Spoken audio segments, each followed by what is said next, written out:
check I gave to my friend Bernie. He had every year. Yeah.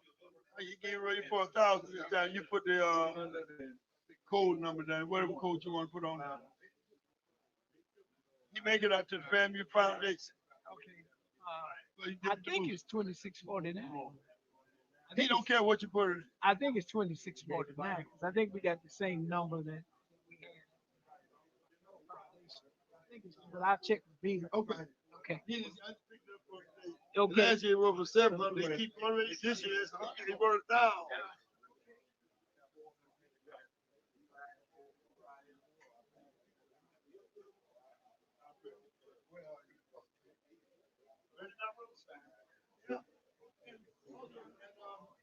Friend of mine, Richie Young, I got to check with Mel. I talked to Melanie. She get back down there. Booster thing. So I got a $100 check for Booster. Yeah. I give it to Bill. Then I talked to her. She said she get back in town. She get the package together and give it to Strike.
Good afternoon.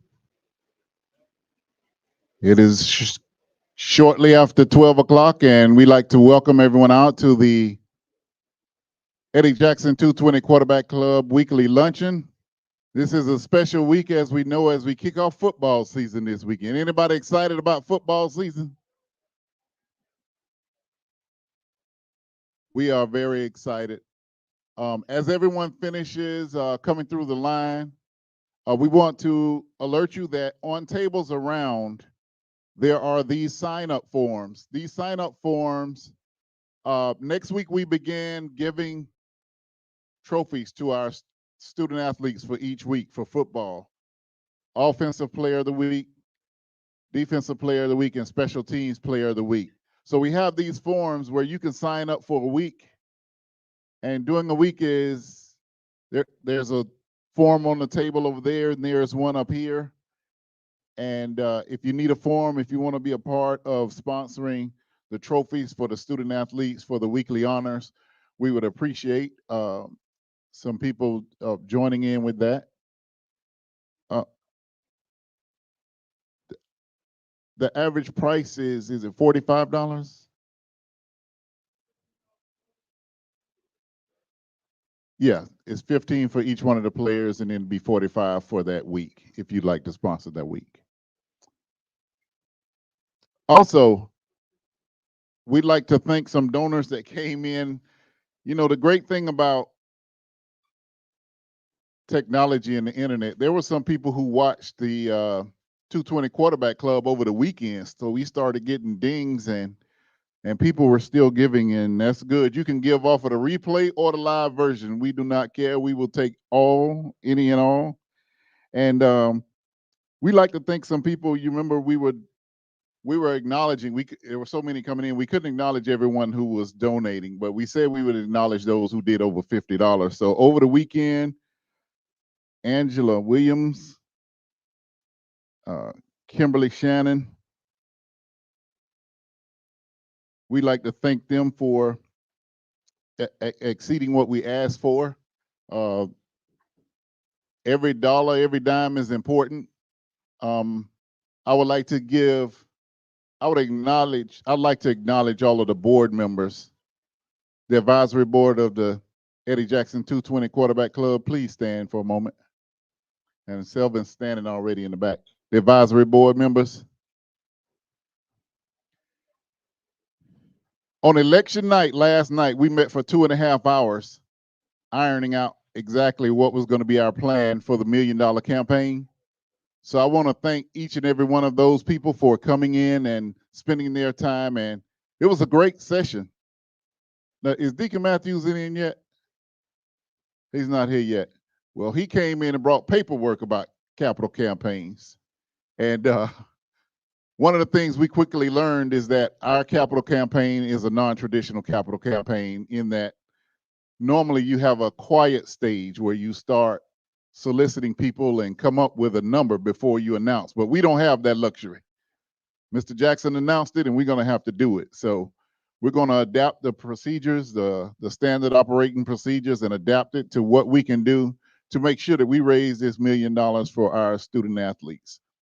And I want those at home to also understand this that came up in the advisory board meeting. And it said, and somebody said, you know, it seems like the 220 Quarterback Club is doing some things that the athletic department should be doing. That could be the case. But all we know is we have us right now. We've had changes in that position, and then but this club has been the same. So the needs are still there, and if it's something we can do to help, we're going to continue to push for that. So we are going to push forward. In the coming weeks, we will roll out what the $1 Million campaign is going to be raising funds for, the methods we're going to use to raise that money. And if you're watching online, we're going to put a link in the comment section. That link is to a form where we can get your information, your name and your email address, because we're going to start a mailing list so that we can keep people who are interested in the 220 Quarterback Club updated. If you are here in person, we pretty much should have you on the list. If not, make sure you stop by the front desk and give your information so that we can put you on our email blast list to keep you updated of the things that we're doing at the Eddie Jackson 220 Quarterback Club. Like to thank Mr. Rudy Givens. He gave us a check for $700, which will go toward the $1 Million campaign. Thank you, Mr. Givens. He's been faithful. Mr. Givens is actually who taught me about campaigns for FAMU athletics. Several years ago, he volunteered me to help him with the football reunion and his effort to put the Jake Gaither statue in front of Gaither Gym. He was the spearhead of that. So people like that, we need to make sure we keep close because they have great knowledge. And not only is he great knowledge, and I want to say this. Mr. Givens was a great football player. That's often forgot that he was a great football player. And I'm talking to every former football player who is watching online or anybody who knows a former football player. What we all did on the field was great. It was absolutely great, the history of FAMU. But what I want to do is challenge you to be great like Jake's boys. There is no single group of people that give back more than players that play under Coach Gaither. He instilled that in them, and they were great, and they won a record number of championships and games. The point is this. I've approached some football players and say, well, I played out there, and that was my donation, my blood, sweat, and tears. Yes, it was. But we need more. You played years ago. I played years ago, and I still donate. So I want to challenge every former football player to get back in the game. We need your donations. Yes, you were great. So was Mr. Givens. So was Curtis Taylor. So was a lot of the givers that continue to help create new legacies here at FAMU. So that was to all the former football players. If you're watching, or if you know a former football player, please try to get this message to them. At this time, we're going to break the ice with Mr. Leroy.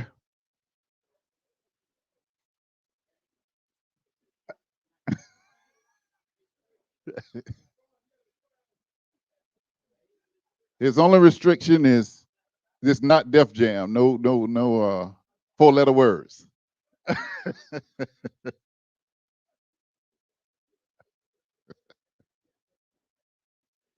Are we ready for you?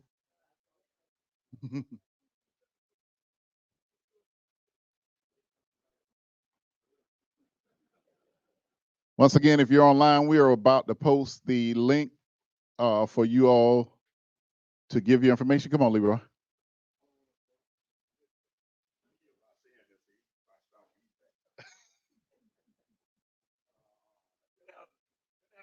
Come get this mic before you start talking, sir.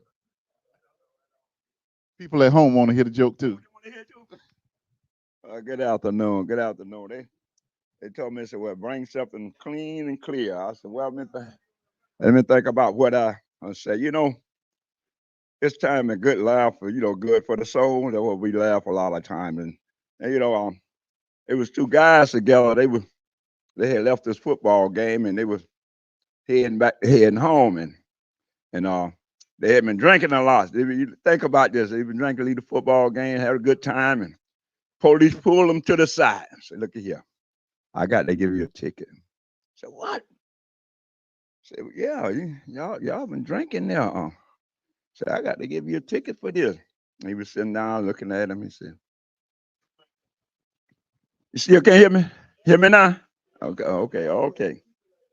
So, I know y'all waiting for it. I know you're waiting for it. They say, well, y'all been out celebrating and everything, and y'all been drinking, and say, I got to give you a ticket. One of them looked at the other one, police said, well, what kind of ticket you don't give me? I'm doing all right.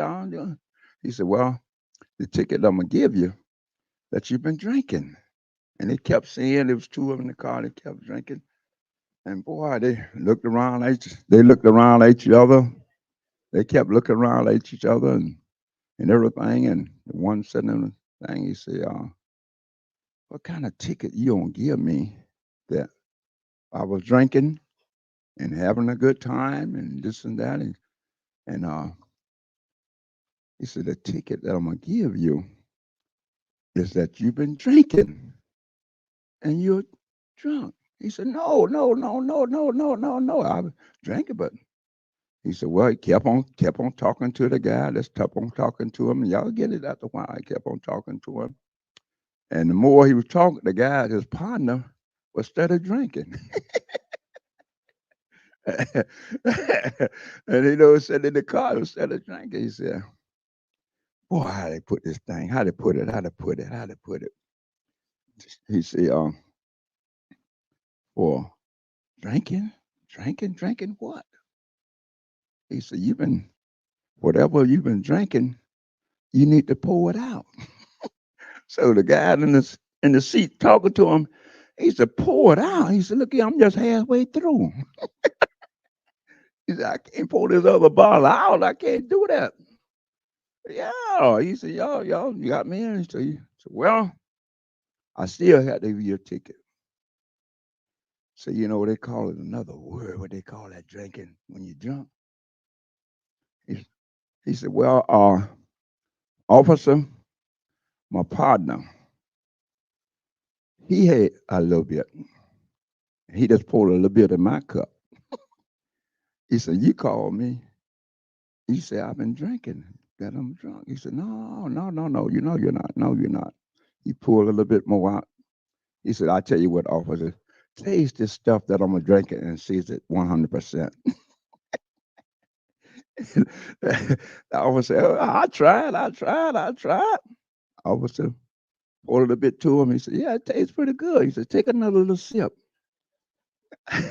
Officer, "Yeah, it tastes pretty good." He said, "Now, officer, if I've been drinking, you must have been swallowing because I ain't got no more left."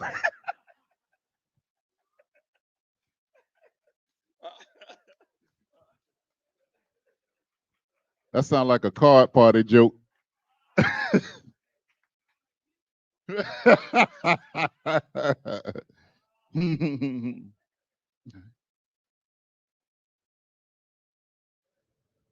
All right, all right. Coach Colzie has joined us, and it's taken everything in me not to steal his thunder because I saw the end of practice yesterday. Boy, they was taking everything in me not to steal his thunder. But I'm gonna let him talk about the team a little bit later on. But I'm just gonna say I'm excited. I can't wait to get to Atlanta. I can't wait till Saturday at 7:30 at Center Park Stadium for the world to see what we've been cooking.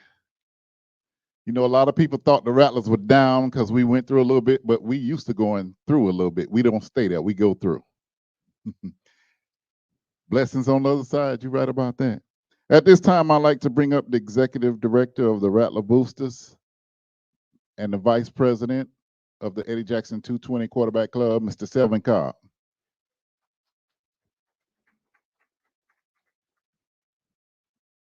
Good afternoon, everyone. The only announcement that I have, and this is coming from Colonel Joe, and this is, again, we just want to thank you all for all that you did for us on August the 10th. We haven't finished figuring up the figures yet, but we do know that we do have some money. And we have some money that we so sorely need.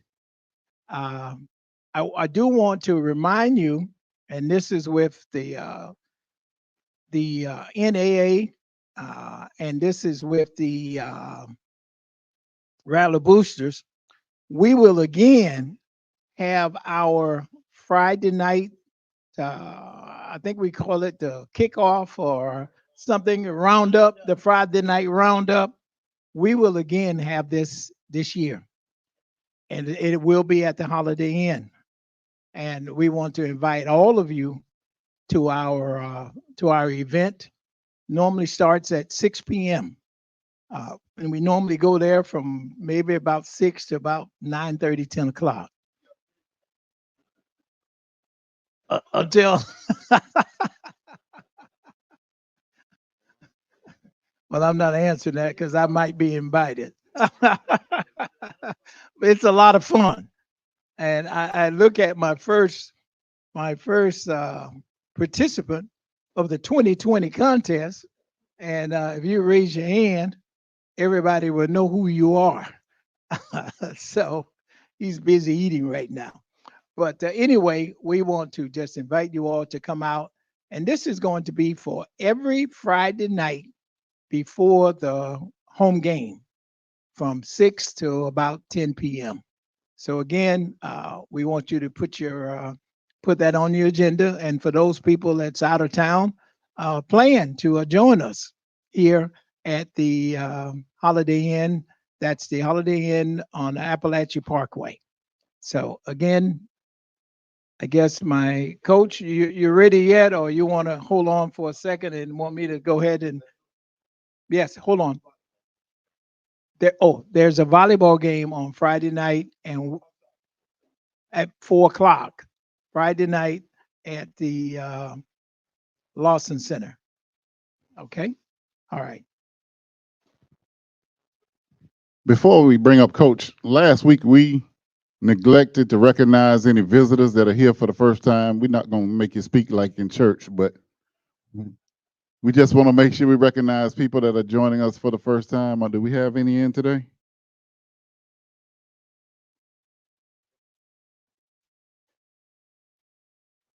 Where?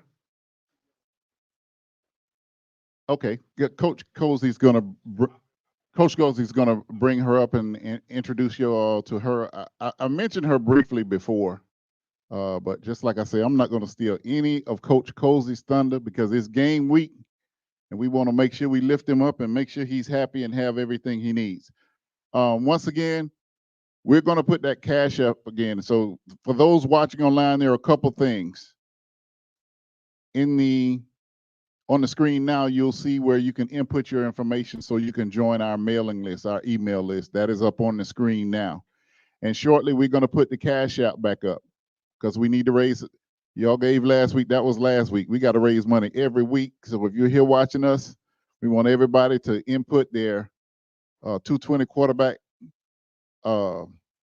fee today. We got $1 million to raise, and we got to raise it dollar by dollar. So every dollar that is donated, and we did almost 3,000 last week, which is very good. That's a very good start. As far as the $1 million campaign, as I said earlier, within the next 2 weeks, we will define exactly what those dollars are going to be used for and our methods for raising those dollars. Great board meeting. I can't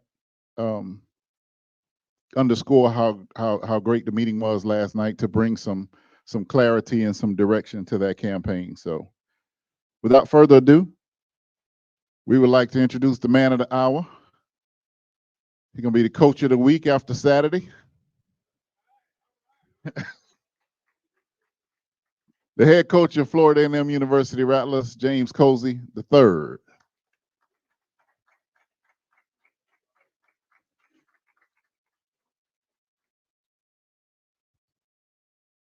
Appreciate that. Good afternoon. So I guess it's easy to be coach of the week when you're the only game going on. So it's either or, right? It's either the coach of the week or you're something else that we won't even discuss. But obviously, good afternoon. Great to see everybody. I do have a special guest, and I will make sure I introduce her to you guys in the next few minutes. But it's gone by quick. For me, it has. Obviously, January 27th, being named the head football coach, being named the 19th head football coach here at Florida A&M, and now we're less than 48 hours to travel to Atlanta to be there by 1 o'clock on Friday to do a walkthrough at the stadium. So I want everyone to understand I am embracing the moment. It might not look like it, but I definitely am embracing the moment. I'm excited for the moment. Can't wait to lead this football team out. I think they're telling us we're leaving we're hitting the field at 7:39 p.m. We'll hit the field to get ready for our game. That'll be at 7:44 p.m. Now I'm giving you those exact times because I can get in a lot of trouble if I don't stay on those exact times. So we actually don't play at 7:30. We play at 7:44. So where's my man? I was talking about the drinking. Where's he at?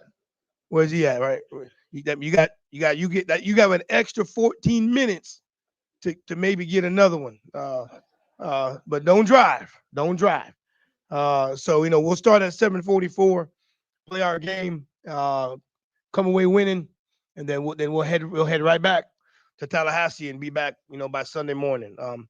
Obviously, a couple days ago we made the announcement of Daniel Richardson being our starting quarterback, and I will say this, guys and ladies, it was a tough decision because you had two guys really, really battling every single day, and I thought we were extremely intentional with our offensive coordinator and our quarterback coach by giving both of them the opportunity to be the quarterback of this football team. I mean, it's a cherished position. Being a starting quarterback at Florida A&M comes with a lot of responsibility, similar to the darn head coach at FAMU, right? So and you have meetings with those guys. You talk about the expectations, and we did that before we started training camp. We did that before we even started spring practice about once you are named and how you need to be handled and how you need to be involved more in the community, et cetera, as far as holding this position? Well, obviously when with Daniel, our meeting was a little quicker, right? We explained to him what we thought, named him the quarterback. Where once we got a chance to talk to Junior, the conversation was a little bit a little bit longer. Just kind of explained to him that, believe it or not, that the job is not completely over, right? You're this guy will be named, the starting quarterback, or was named the starting quarterback for this Saturday, but he's got to maintain that position, right? Because you do have a guy behind him, like, after not being named the quarterback, he actually had a very, very good practice yesterday, as did Daniel. You know what I mean? So as we did tell Daniel, hey, you will be leading us out on Saturday, but it's your job to keep it, right? Just like with Junior, right? You're not, you weren't named the starting quarterback, but it's, that job is not done. Now, everybody's going to ask me, so I think I'll answer the question before I'm even asked. Junior will also play on Saturday. So we'll, in my opinion, I thought he did a really, really good job to earn the opportunity to play.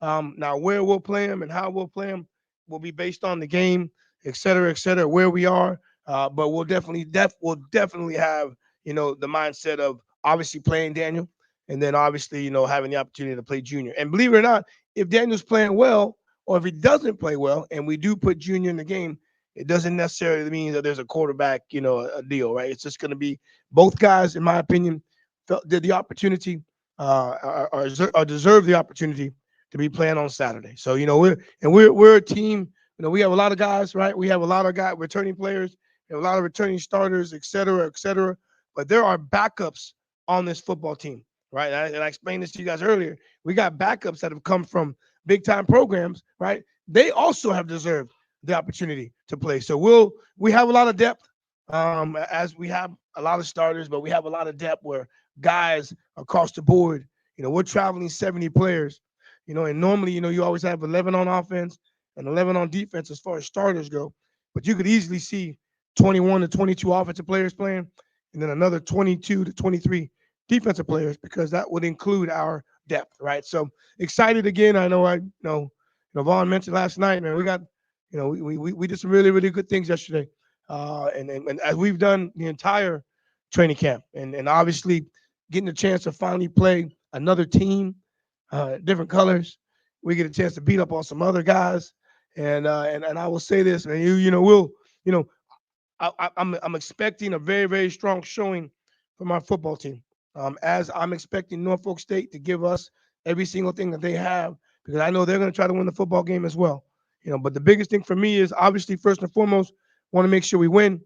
Secondly, make sure we represent the university and everybody affiliated with this program. We want to make sure we represent that in a first-class manner, and obviously making sure we get back and forth with our safe travels, and then obviously having the opportunity to get ready for next week. So, we're a blessed bunch, a lot of support.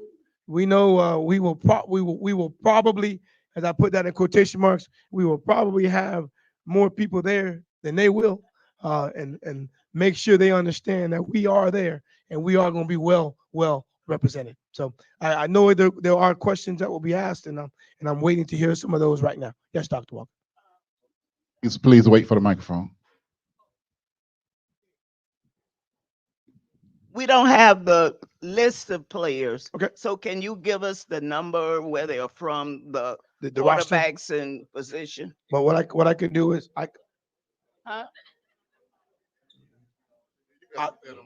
No, I only wanted the two quarterbacks credentials. Okay. Like where they're from, the major, Yes, the ma'am. number.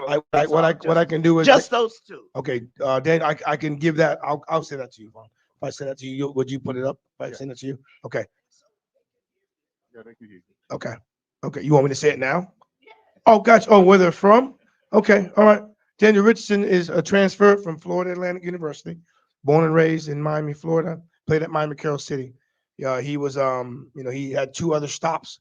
He was at Central Michigan first, and then he was at Florida Atlantic second. All right. Junior, we call him Junior, but his name is Mershad Meritovich. Right. He's been here the whole time. You have a young man that's he was waiting his turn, which again was a little bit disappointing for him once he did hear that he was going to be not named the starter. But he's from here, been at FAMU for 3 years. I want to say he's from Orlando, if I'm not mistaken. Titusville, yeah. So, but he hasn't been anywhere else. He's been a Rattler since day one. And I do want to say something about Daniel Richardson really shocked me last night after the practice. I was able to interview him, and they asked him, "What made you come to FAMU?" He said, "I decided." He graduated from FAU, so he's a graduate transfer, and he was deciding where he was going to go, and he was watching the Celebration Bowl. And watching FAMU in the Celebration Bowl, he says, they have a winning culture. That's where I want to go. Any other next question? Coach, all that information you gave out is on. Yes, sir. Yes, sir. Coach, I don't have a question, but Junior understand what you were saying. Richardson needs to understand it because Junior was a starter. That's how Musa took his job. Right. So Junior understand that he has a shot at it. Well, and I know when people are, when you're in the now moment, you're in that now moment, right? And I was, for 24 hours. That's that's where it was. I mean, you have two guys that went at it every single day, trying to earn the opportunity, and we obviously knew we were going to eventually have to have that meeting with one of them. But you have a guy who thought he did enough to win the job, and then when I tell you it was a slim margin, it was a slim margin. But to Junior's credit, he had a great practice yesterday, and then to Daniel's credit, right, he also had a great practice yesterday. So two guys that are going to continue to battle. And I will say this: the job is not done yet. Yeah. Now we are a football team that has the ability to have two quarterbacks that can win us some football games. Where you have some schools, they don't have any quarterbacks that can help them win some football games. So we're blessed to have that. But Daniel, knowing that Junior is on his heels, that can only help Daniel, right? Now for Junior's sake, right? Obviously being a guy who's a competitor, right? He knows our offense. And then continuing to still allow him to get the experience and continuing to allow him to still be able to play helps us down the road if need be. The other thing is, I agree with you wholeheartedly how important it is to have backup. Football is violent. Yeah. I mean, so anybody can get hurt at any time. So it's always great when you got somebody who's played, he's practiced with the guys, he's played with them. And so I thought that was good about you said that. Well, I mean, we play a lot of players. I mean, we have the luxury to have multiple players, that could help us, right? And we don't just live by the starters. Our second teamers are good. We got a third team defensive end that came from Pitt, right, from the ACC. So, and he's gonna play for us, right? So I think it's again important for us to build our depth. I knew we did that, earlier. We talked about that earlier in the spring. We talked about that at the end of the spring. Obviously losing some of the players that we did lose, right, gave us opportunity to get some of these, I guess, other players from the Power 4 or Group of 5 level. Yes, sir. Coach, just wondering what your travel schedule is for We will leave Atlanta. at 6 o'clock. 6 o'clock in the morning. We have to be at a walkthrough for 1 o'clock at the stadium on Friday. Yes. So you kind of worry about having to play at Saturday night, right? We're playing. We get there Friday morning. Late Friday morning, have a walkthrough. Friday at 1. And then we'll go through everything. We'll meet. We'll we'll eat. We'll do our our meetings. I'll talk to the team at night, and then we'll put them to bed. Then you got to wake up at 10 o'clock in the morning, and then all you're doing is literally just watching all the other games that are going on to get ready for yours. So we have that fine line where we're gonna meet. We're gonna have that fine line where we're gonna allow them to sit in the bed and watch some football. But then we got to get them right back up to get back for meetings again, because you don't want them to lay down too long, right? But you don't want to keep them on their feet all day. So we have that fine line where we're doing certain things, then go to bed or take a nap, and then come right back out and get ready for this football game. We're coming right after. Anybody want to drive us back just in case? Anybody will help. It'll be we'll be after believe it or not, when you win, after you win and after we win, and then you're about another hour. You're not leaving about another hour and a half, because you got all the families that are going to be there, and I want to make sure our guys still get a chance to see their families right after the game, and then we'll we'll drive back out. So, and I think they say it's 4.5 hours, and it'll be more than that, obviously, because we'll be in buses. But obviously ensuring that we have safe travel back. I want to ensure our guys get a chance to see their family members, because in my understanding, the FAMU side is sold out, and we're starting to bleed over into the other side. So just make sure y'all win the correct green, because they got that other green on the other side. Coach, Yes, no, you mean for I was just speaking about Norfolk green. That's all. yes, But yeah, we are wearing orange. question is about Yes, sir. starting running back and how you're going to employ your running backs, and what's the status of Yaquez Yant? Well, okay, I'll start with there. Yan is Yan hasn't been with us all summer, right? He had to take care of some academic stuff that, I don't quite know if he did that or not yet.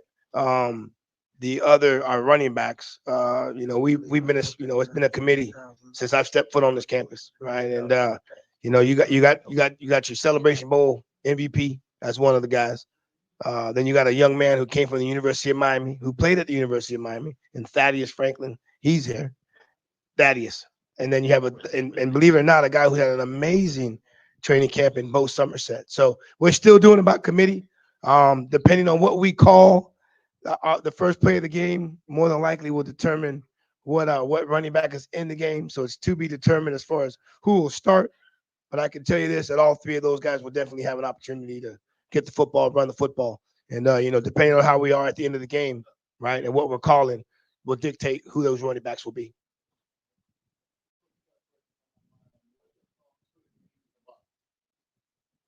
What's our thought? If they're going to run the football, it's a great idea. If they're running 4 verticals, that's a horrible idea. But our philosophy on both sides of the football, offensively, you want to be able to run the ball. Defensively, we want to be able to stop the run. It looks like, as far as what they do on film, we got to hold true to that. They're going to run the football first, and then, based on what they do on second down and third down, what they do on first and second down will determine on what they do on third down, right? So we want to be able to manage those opportunities. When they get third and long, we want to be able to pressure the football like what we've been doing defensively. But if they're going to run the ball, putting A in the box is obviously what we want to do and should be able to do. But if we don't stop the run, right, then we could be in for a long night. Yes. Coach. Oh, I'm sorry. Okay, I thought I already answered the question that you possibly were going to ask. Next week, I'm going to try to do a better job. okay. Now this one has nothing to do with the team. Okay. This one has. So I did answer the question that he was going to ask. Right. I think possibly you need to ask this question before the game to the officials. Yes, sir. Saturday, Kansas City's quarterback threw a behind the back pass. If that ball hit the ground, Incomplete. wait now, behind the back, Although it went forward, yeah. but he initially started it behind the back. Mhm. Is it going to be a backward pass? It's a forward pass because it went forward. It went right. He got to go behind his back. Right, but it went forward. It was cold. Right. It's going to happen again. That I could tell you you just right now. open up a can of worms. That play will happen again. Somebody will try it. I'm gonna close that can of worms for Tallahassee. We are not working on anything behind the back. No, I'm not saying you, Oh, okay. but I'm saying some of the other teams. And is it a backward pass or is it a forward pass? The only one throwing behind the back is the point guard over there playing for Florida State or playing for Florida A&M. If my quarterback's throwing behind the back, he better keep on running to the sideline. It happened, and yes, sir. The boy caught the pass. But if my understanding, I'm not a guru on the rules, but since he went behind the back, but it was still going forward. It was going in a forward. throwing motion, because you're talking about Mahomes, who throws Right, the ball in a lot right. of different directions. But since it was going forward, right, it should have been. It would be ruled an incomplete. But for you, I will have the answer for you on Wednesday, because I'm going to ask them on Saturday. Yeah, because I will ask. Yeah. All right? You I might promise you. Yeah. Okay? All right. All right. I will ask them. But we better not be running it. Say that right now. Me and Joe have to have a conversation. And Daniel or Junior, whoever may do it. Yeah, Coach, Yes, sir. we wish y'all safe travel up and back, and Thank you. whatever the result of the games is, we'd be good with it. You said that kind of Somewhat. quick. You said that kind of quick. But to make the quarterback decision, is it the experience that Richardson had compared to the experience that Junior have a big, help you make that decision because of the starting the stars that Daniel had with other schools and stuff like Well, that. I think it Especially was, being on the road. and that's a great question. I would say this. I think it was kind of balanced because Junior had more experience of the offense, right? So, Right. we didn't look at stats. What Daniel did at Central Michigan and what he did at Florida Atlantic, it did show he has the ability to run different offenses because they did run different offenses. He did run different offenses at Central Michigan and Florida Atlantic. But Junior, which was the most important thing for us, had the most experience running our offense, right? So I would just say, it probably those two things probably eliminated themselves in regards to picking who we decided to pick. Ultimately, I said to our staff, our offensive staff, there's two things I wanted our quarterbacks to be able to do, right? First thing was get the ball out of his hands. I didn't want us holding the football. And secondly, I wanted to make sure we were going to take care of the football. Right? We're going to be a very, very good football team if we don't turn the ball over, right? And we eliminate penalties. So if we don't turn the ball over and allow our really, really good punt team to do what they got to do, and our really, really good defense do what they got to do, the offense is going to get the ball right back in less than 3 to 5 plays. So I don't want us turning the ball over. So now the slight edge in that went to Daniel just because of his ability to take care of the ball a little bit better during training camp. In training camp, that's what we saw. Now, if we get out there and we're not taking care of the football, right, then that might change my mind. But that was the biggest thing for me, taking care of the ball. Now, would they be like the same type of quarterback? Because Junior looked like he's more of a pocket passer, and I think Richardson could be a little more versatile for running the read option. Well, don't let them fool you. I mean, both of them run the ball really, really well when need be, right? I mean, I'm neither one of them are Michael Vick or Charlie Ward. They're none of those guys, and we're not asking them to be, right? We need them to run the offense. We need when they get into the huddle, we need the other 10 players to believe in what they're doing, and they both did that, right? But taking care of the ball is my 1A and 1B priority, right, at that position, right? I got to be able to, if it ain't there, check it down, let them make the tackle, let's punt the football, let the defense go on the field, get the ball right back, and now the offense is in the same situation they might have been in 4 minutes prior. But when you turn the ball over, then you put ourselves in a different situation or a situation that that the defense doesn't want to be in. That's the issue that I wanted to make sure that we didn't have. All right, thank you.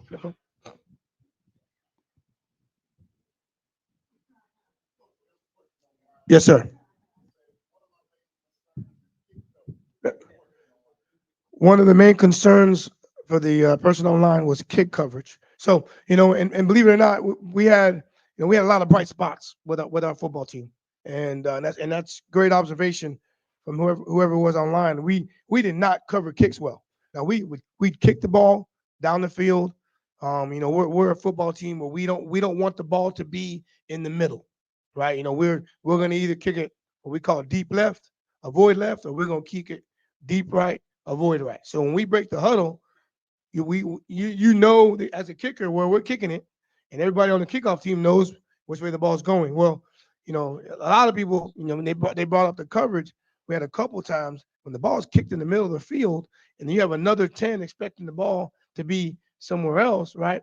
That affects your coverage. So we had to do a better job, and that was one of the things that I said. I said, I don't care where we put the ball on the field, all right? Kickers, where are you going to be the most comfortable to kick the ball where we want it?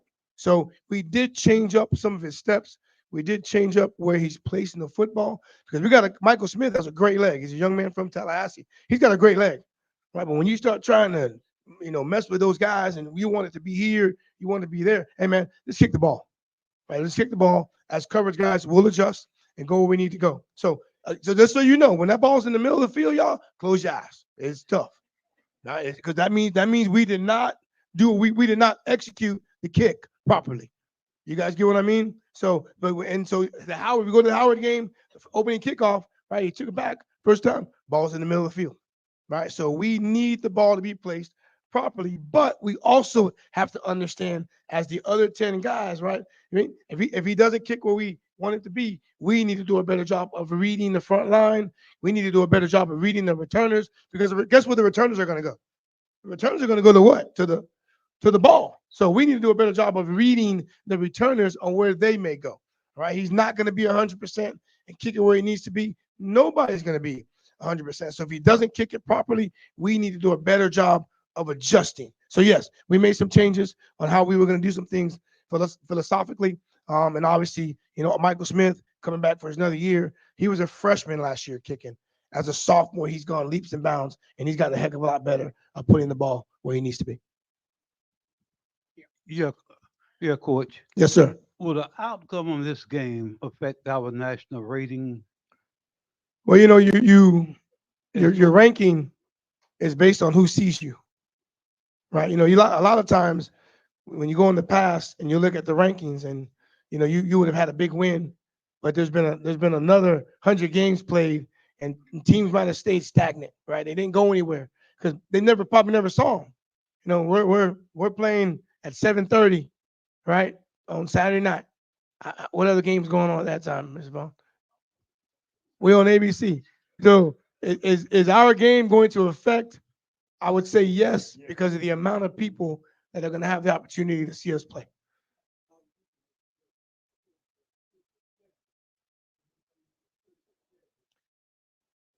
Well, your strength of schedule is magnified as you get later into the season, right? I mean, on paper, it looks like we're playing a really, really tough schedule. But once we play our Alabama A&Ms and our Alabama States, like it'll be dictated off of what their records are. So you kind of wait, right? You have to wait to see how those other teams, what their records are, how they're faring on other teams. So yeah, I mean, we should move. We should move, right? Because everybody in the country will be watching us. And if we play well, I personally felt, us being at 25, thought we might have gotten slighted a little bit. You know what I mean? So on Saturday we get an opportunity to show them that we're probably better than some of these other teams that are nationally ranked. It's a good question. Coach Tommy Lee Mitchell want to know how he needed for travel.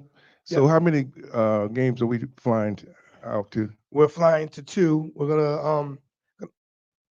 gonna fly to Miami. Excuse me. We're gonna fly to Miami, and then we're gonna fly to Prairie View. So we try to get the longest bus rides.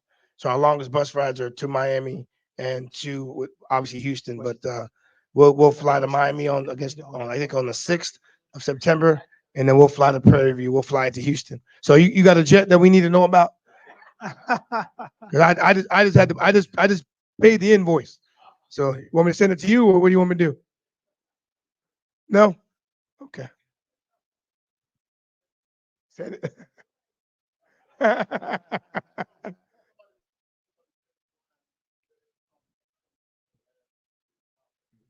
We've led the country in penalties over the last 2 years. How have I addressed that?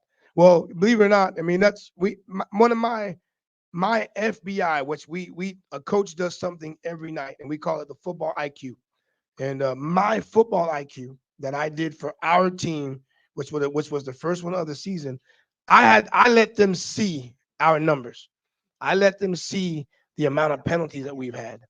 I've let them see the amount of yards that we've given up in penalties. And so when our players actually had a chance to look at that, we've 1,000 yards in penalties, right? We didn't have a 1,000-yard rusher, but we had 1,000 yards in penalties. Now that was last year, okay?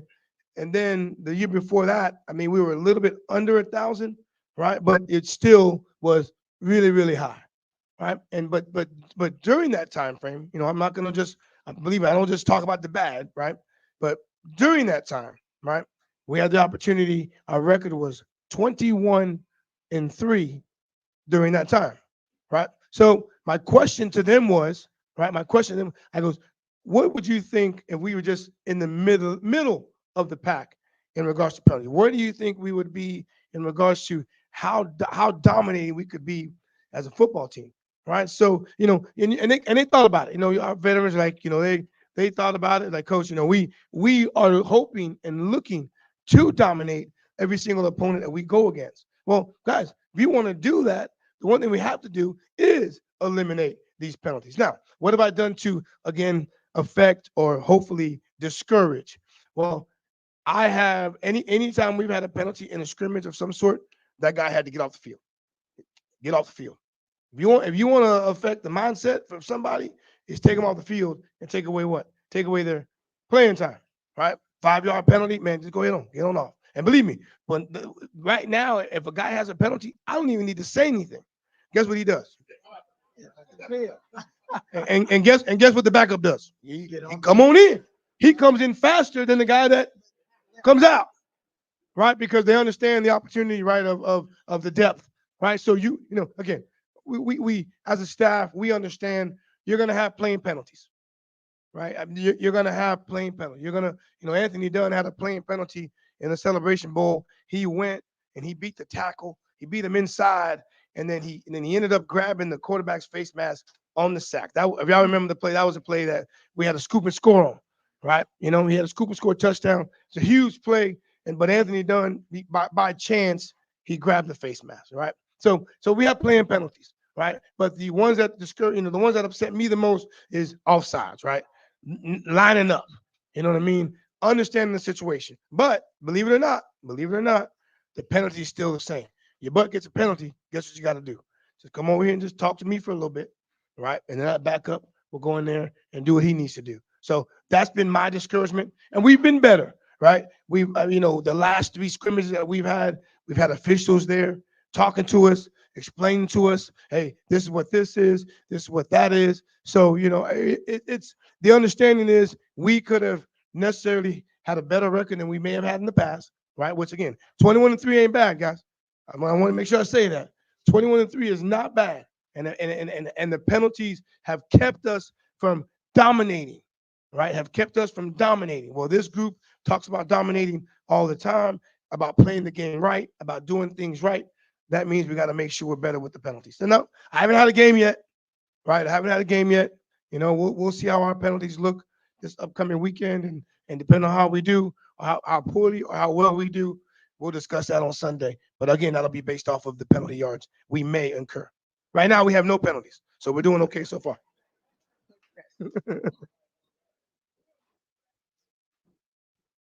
Any more questions? No, we made some mistakes. Yeah, we did. True. Very true. Nobody's throwing a flag yet. We don't carry anything yellow on the field anyway.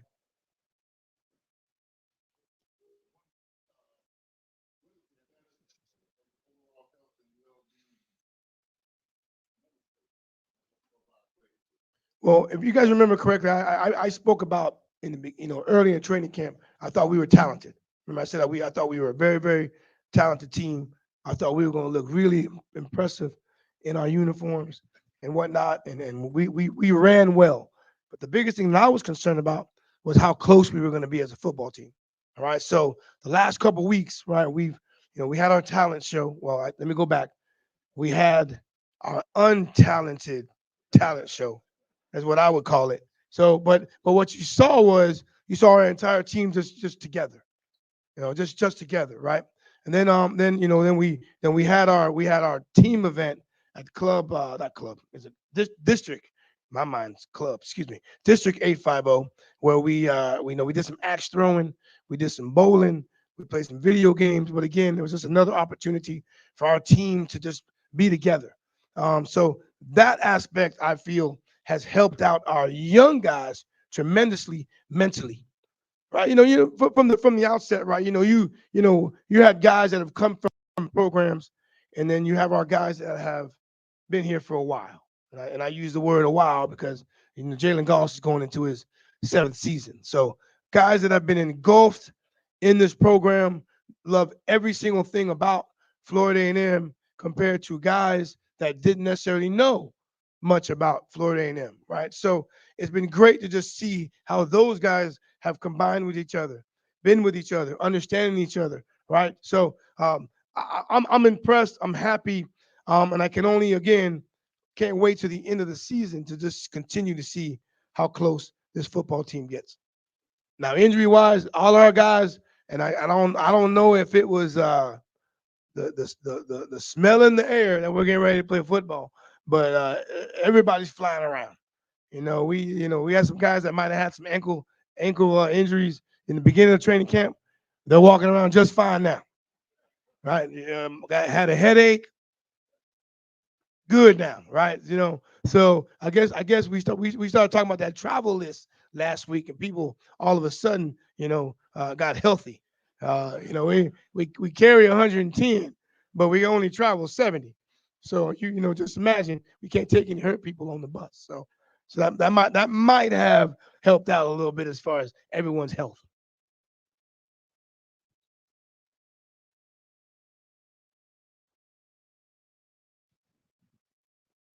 Come in, Leroy.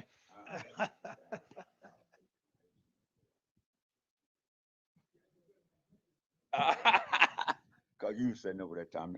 Hey, I know you have a lot of fun out there and everything come from different places. It's not individual, but how about team? How about they sticking together? And one get one pick up. I see that a lot of times they have cement talent out, but all they playing together. Well, and that was the biggest thing over the last couple of weeks. Right. We've because of what we've installed, right? Because of what talking about the different situations that we're having throughout the season, it was important for us to get them tighter before they could play together. And I thought we've done a really, really good job of that over the last couple of weeks. We put them in some pretty adverse situations, right? We've yesterday, and I'll say this: yesterday, I always do 4 kicks at the end of a game. I mean, at the end of practice, those 4 kicks determine conditioning, right? So we were 3 for 3, right? And I think I told the team, I said, if we make this 4th one, the coaches, we were going to run. Now, deep down, you know what? I didn't really want him to make it. I didn't really want him to make it because I was going to have to run. Now, ultimately, he did not make it. It actually hit the goalpost, right? And and obviously our team realizing that they had to do the last one. They had to run just one, and the kicker was a little bit dejected. Well, they told him, man, get your butt up, man. Get your butt up. Let's run this gasser so we can get out. You know what I mean? So they again, understanding something like that, where maybe in previous times guys would have been, mad or whatever the case may be. They picked them up, and let's go ahead. We'll run, get this out the way, and you'll get it the next time. Okay. So I will say this. Without truly, I'm a person, I feel I gotta go. I mean, don't get mad at me when I say this, but I think we gotta have a little adversity early in the football game. I would really, really like to see that, because I would really like to see how we go about our business with that adverse situation, right? Because, again, being as talented as we are and being as good as we may be, right? I'd like to see us go through a little bit of adversity early, because I think that'll help us as a team as we go down the road. All right, so that's me. Now, I don't want that much adversity. All right, just a little bit. All right, just a little bit. You know what I mean? Let's see how we react. All right, Coach, I appreciate it, but I'll be looking at the offensive line, how they work together, what the time, everything on the offensive line. Well, I give it, and that's what I was trying to see, if they play together there. One mistake always make up, I'll say this: we're going to win a lot of football games because of our offensive line. They got the best group. I already know they got the best group in the conference, by far. And I really feel if they truly look at us, then we got one of the best in the country, right? So we got guys from different places. We got a young man from Huntington Beach, California, right? We got another man from Nigeria. We got a guy from South Georgia. guy from Miami, Florida. You know what I mean? So, and the Ashton Gray was from Gordon, Georgia. So, you got a bunch of guys from different spots, and offensive linemen, they're kind of different to begin with, and they hang together. And in that locker room, our offensive line, they hang together. Coach, two questions, but the first one is, in terms of trying to avoid face masks, what's the instructions? I mean, because if you're grabbing towards his head, that's where the face mask is. Well, it's about hand placement. It's instinct. Well, if you see somebody get in the way, the first thing you do is stick your arm out, right? And when I bring up the penalty with Anthony Dunn, I mean he's 6'5", right? I mean the quarterback's 5'11". I mean he's just putting his arm out and he grabbed it. So, but in all reality, when you speak tackling, it's about you don't ever want to reach for anything. You want to be close when you're tackling, right? Putting your hand in the right spot. So, if you got to put your hand out here to tackle, that means you could have took another step closer and then close the gap. So that you don't necessarily ever want to be out here when that happens. Okay, the next, what kind of problem you say you want to see? I mean, what do you talk about when you say you want to see something? What specifically do you have in mind that it's all right if they do that so you can determine?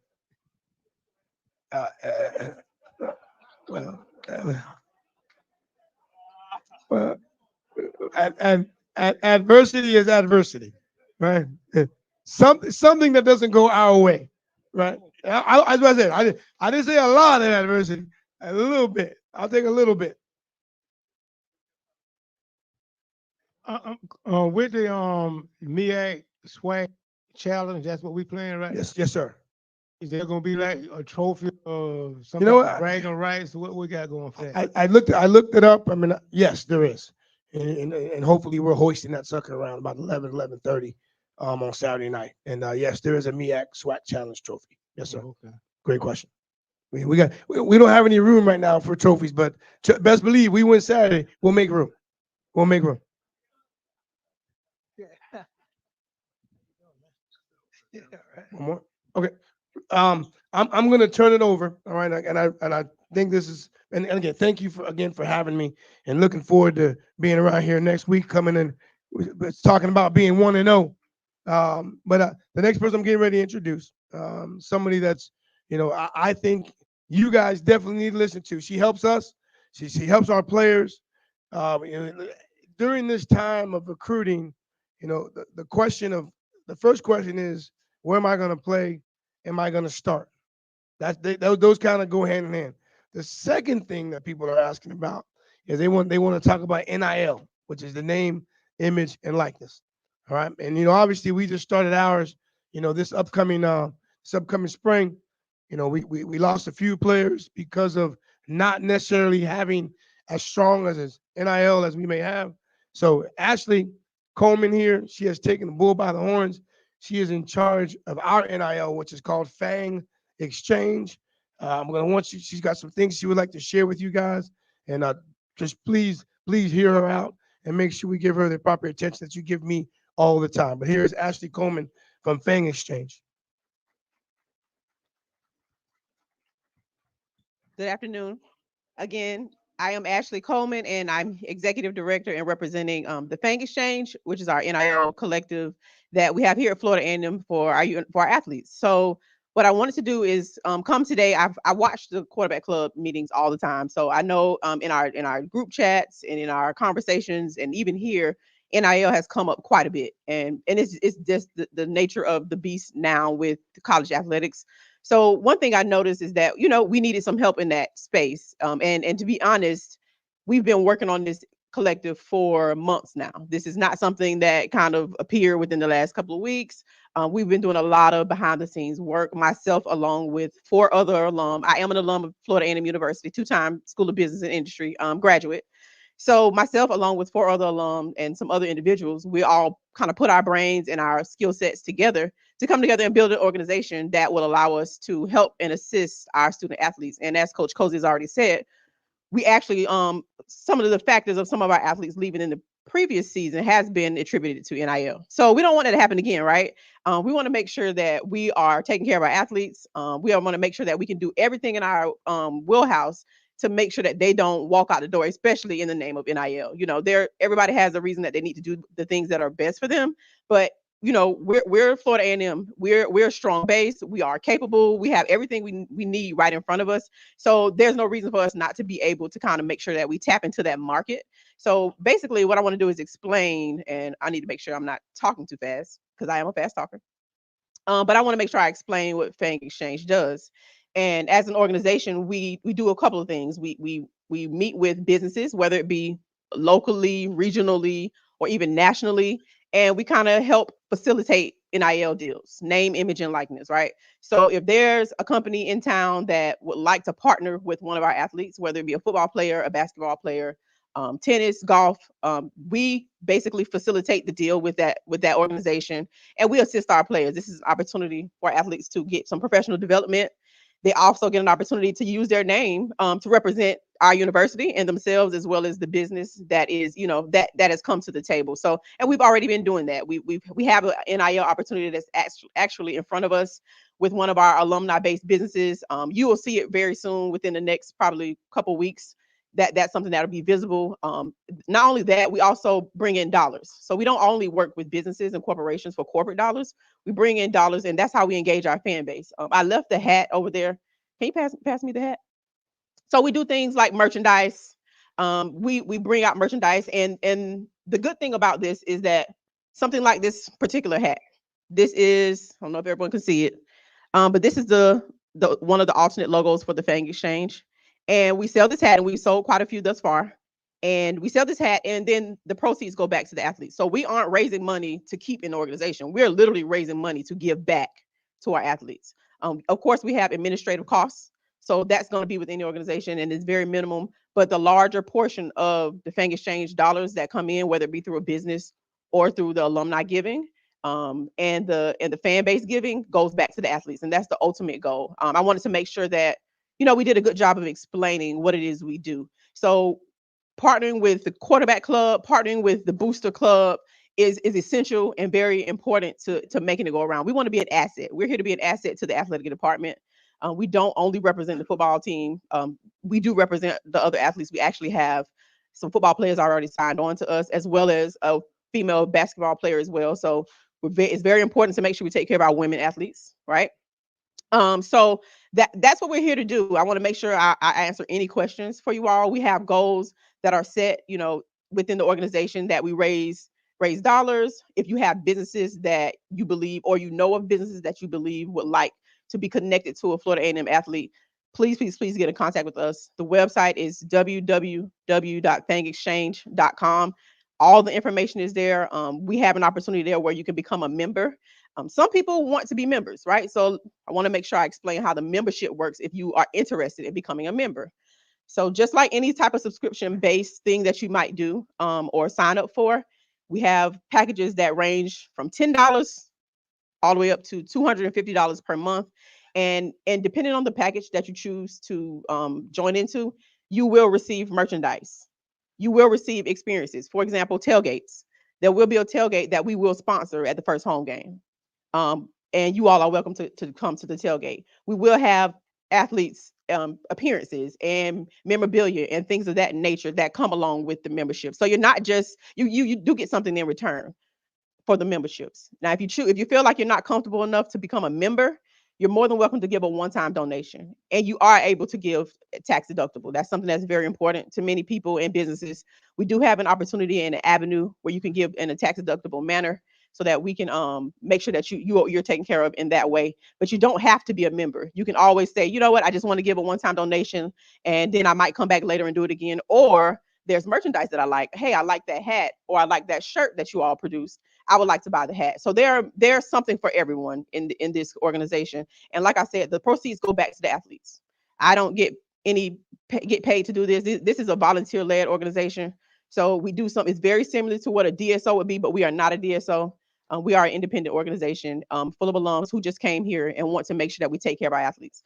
It's extremely important to our athletes. It's very important to them. I have a great relationship with the ones who are already a part, and we would like to add more. But in order to add more, we need to make sure that we're fiscally responsible and make sure that we have the budget in place to take care of them, and also the businesses who we can partner with. So just so you know, we've already been in conversations with quite a few businesses. We've already brought in some dollars. We've already even been able to take care of some athletes, but we want to be able to continue to do that. And your support will be very, very instrumental in making sure that we continue to take care of our athletes. I see a hand in the back. And if you're asking yourself, why did we allow Ashley to come here today? It's because the 220 Quarterback Club, the Eddie Jackson 220 Quarterback Club, nor the Rattler Boosters are involved in NIL. That's not one of either our group's goals. Mm-hmm. So to have a group in-house on campus, you know, I can, every athlete that left and transferred out of FAMU, from the Gentle Hunts Yes. to the Kamari Stevens to you name them, they left seeking NIL deals, and we had not addressed it here. Right. So I've been dealing with Ashley for months. I was glad when she came along because I was like, how is this going to have to be done? I thought we were going to have to start something from scratch, but that's why she's here. It's not a conflict in what we do with the Rattler Boosters or the Eddie Jackson 220 Quarterback Club. NIL is a specific giving initiative that we can keep our great athletes. I mean, we can't make All-Americans at FAMU and ship them off to another school to utilize. We got to stop that. Yes. So this is why it's important that this initiative is successful. So I know sometimes there are several things going in your head. This is a little different, but it's very, very necessary for the continued success and to keep our great athletes here. Thank you. Because just think about it. They're going to be on ABC News. If I hate to say it, you know, we got a defensive end that I look up to every time. I'm like, good gosh, the Westmoreland. Uh-huh. I see that guy and he's ready to go. I'm telling you, he is ready to go. But I hate for us to groom him and showcase him, and then somebody offer him a little money on NIL and he's gone next year. We got to stop that process. So this is a step in the direction of us doing that.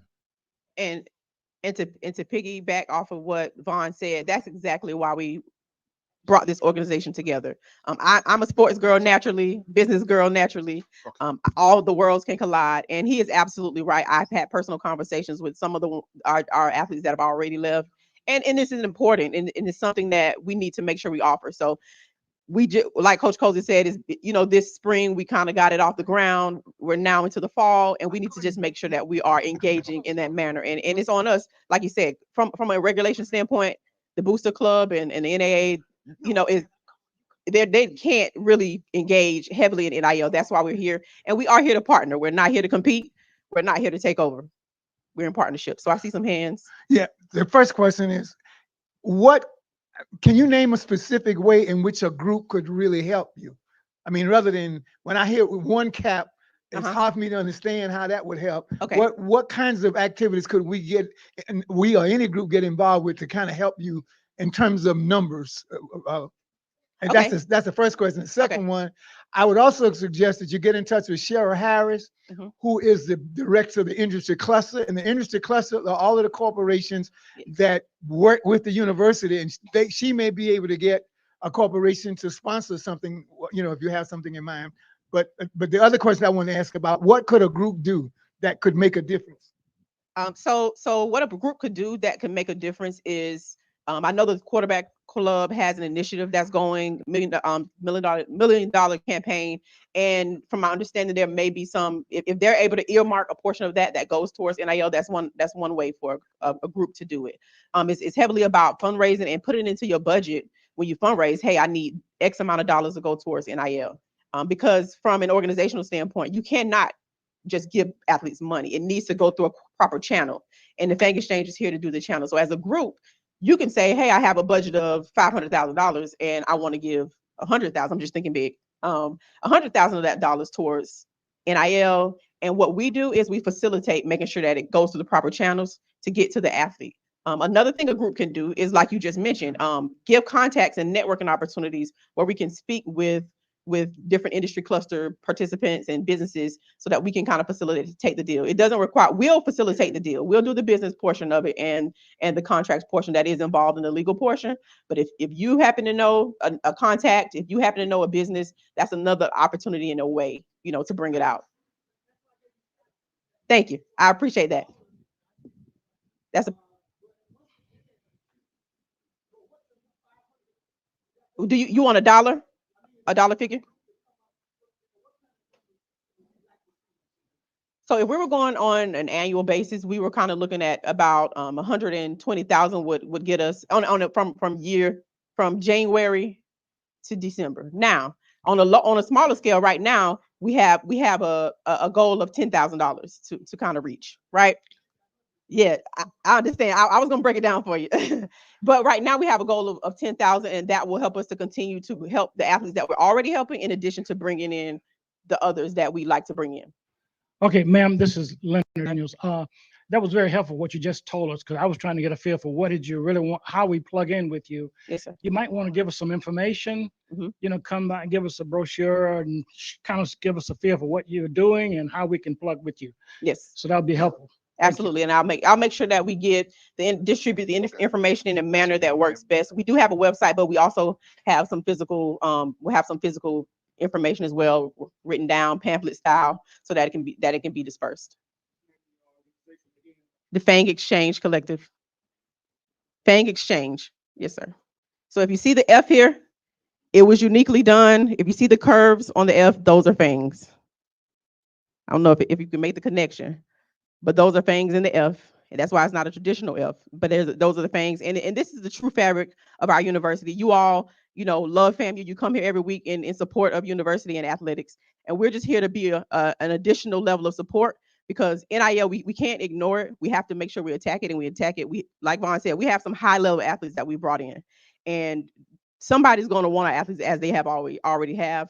So we need to make sure we can keep our athletes, and that's why we're here. So I'm happy to answer any more questions. I'll be here at the end. I will make sure I distribute any more information, but we do have a $10,000 goal, and we are striving toward that goal through donations, through contributions, and through merchandise selling. That's it. Thank you for having me. Thank you. I can tell you Ashley was a godsend, because I didn't have any idea how we were going to attack it, but I just knew at FAMU we had to quit developing players for other people. That's all I'm saying. If you keep your head in the sand, that's what you're doing. You're a farm system for some other school. So we want to make sure we can have an opportunity to keep our athletes here. Okay, I just want to remind everyone that to put some coins aside for this $1 million campaign. We are organizing to make sure that when we ask, it is a process that we can track, that can be successful, that is using best practices. You all were here when Mr. Jackson stood right here and challenged us to do this. It's not something I made up or Dr. Jackson or anybody. Mr. Jackson, our namesake, said he wanted to raise $1 million for FAMU, and we're going to do it. I didn't hear enough amen. We're going to do it.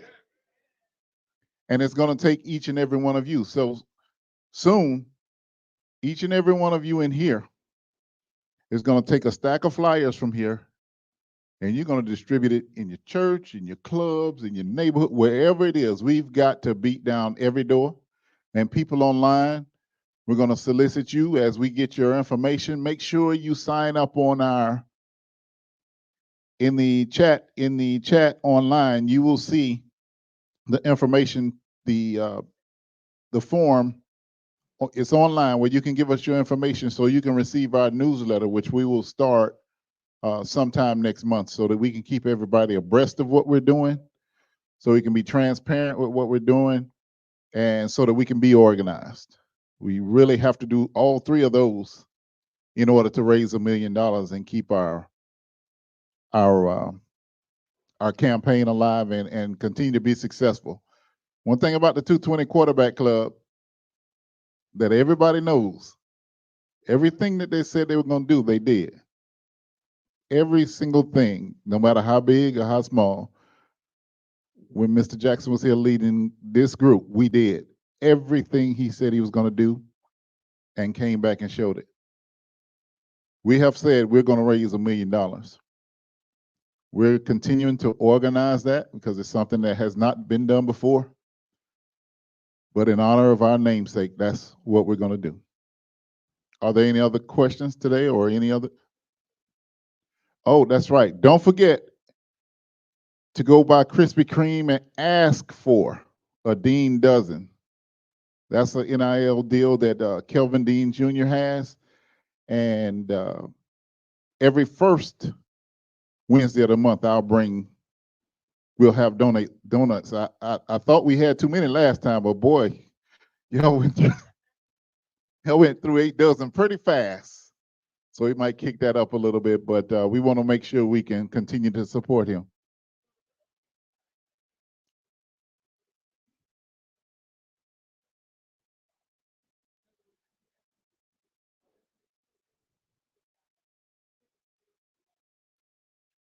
Okay. Okay. Well, only in Tallahassee. Only in Tallahassee. Any Krispy Kreme, just don't forget to don't just go there and get a dozen. Say, I want a Dean dozen. It's not 13, it's 12.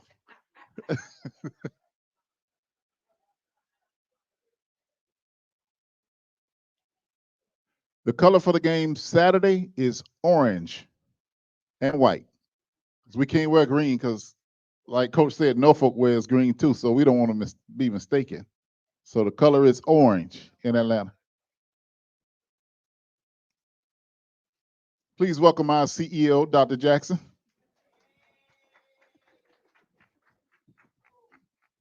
That note, did you all see the Capital Outlook this week? So I'm doing a promo for the Capital Outlook. Everybody go by and buy a copy because our picture is on there. Well, it's a story of Moraine, he's not here today, did an excellent story on the unveiling, and it's in last week's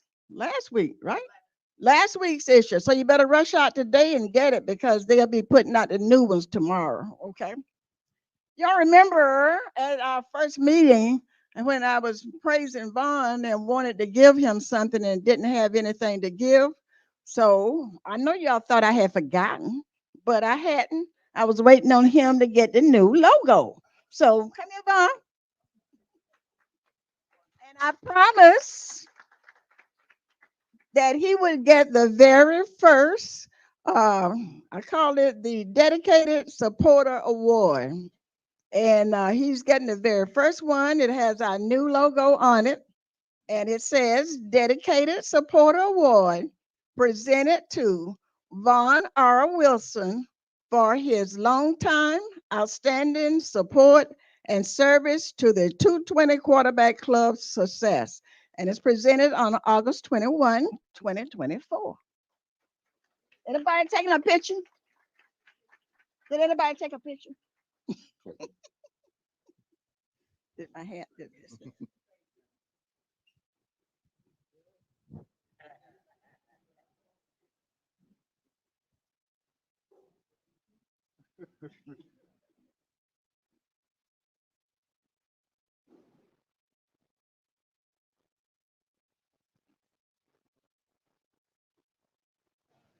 As I promised, I'm going to do one every month.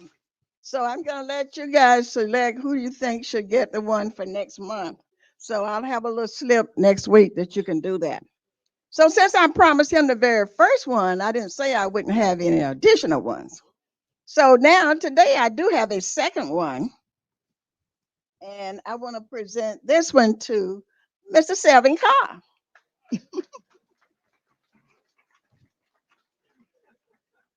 When we came back and we were wondering how we were going to get this going, and Selvin stepped up and took on the leadership. So he gets a Dedicated Supporter Award also presented to Selvin Carr for his longtime support and service to the 220 Quarterback Club's success. And it's presented this day, August 21.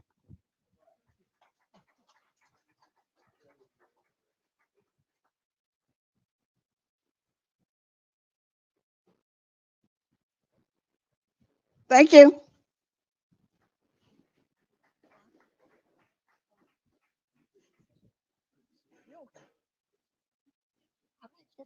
Sorry, I can't be there with y'all. All right. Coach, I'll get with Coach Henry and get my first plays. I scripted out the first 16 for Saturday. Mr. Jackson sent them to me in a dream last night. Listen, I don't care if I know we picked the quarterback on, but kind of based on the pass, but looking at our offensive line, I don't care how many times we pass again. I'm just being honest. That we have I cannot understate. When I walk by and I'm the smallest guy in a group, tall and wide, boy, we got some guys. But looking forward, hope everyone has safe travels to and from Atlanta. Because we got to come right back next week and welcome them Bulldogs. And they got a fiery coach. And Gerald Thomas, while we were waiting for y'all to finish practice yesterday, he doesn't know this. Gerald Thomas got a text from a Bulldog, the writer for Democrats, said, we coming down to the beach, y'all, and brag. And I was like, wow, somebody has a whole bunch of arrogance. You know, I know Coach Berry is a high-strung guy. He gets everybody excited. He got somebody too excited because they're going to find out we don't lose in brag. And we don't lose anywhere else either. But, Selvin, you got anything else to close out? Yes, I have 2 tickets for someone that's going to the game who hadn't had an opportunity to purchase them. I have 2 tickets for sale. So see me if you need additional tickets. All right. Once again, thank you for joining us. Make sure that if we don't have your name and email address, you go up front and sign up. There's also a sign-up sheet to help with the trophies, which we start next week. There is extra food and some fruit and things along the way. Make sure you grab that on your way out. For those listening at home, thank you for joining us. And we'll see you all next week, 1-0.